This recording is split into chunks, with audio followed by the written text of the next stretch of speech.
goes to education. What is it? Help. It reaches beneficiaries. I've never had a scandal in help in my entire life because this money is going direct. Capitation, going to pupils direct, students direct. You talk about monies for salaries, to increase police salaries. It's going direct to people. Money for roads, it is going to finish ongoing projects. There is actually no tender, no nothing.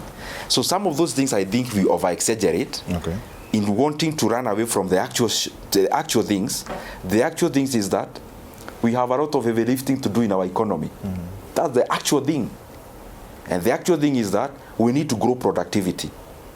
Growing productivity may call all of us to tighten some belts at some point. May also necessitate all of us to lessen our appetites for economic development. We first focus on economic growth. Because it's after you balance up things that you can be able to offer roads and electricity. But it goes the full cycle. Kenya is a democracy. You are elected by people.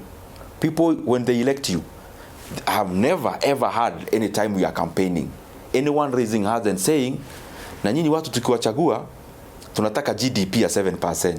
I have never had at one point. I have also never had in any political baraza anyone telling us, like now as we talk, George, inflation in Kenya is 4.6%. I think 4.3%. Can you imagine?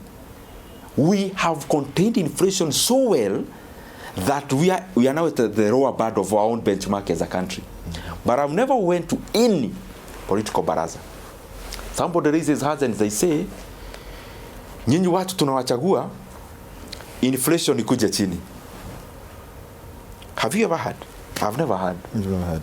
What you hear is, tunawachagua mujenge hii barabara.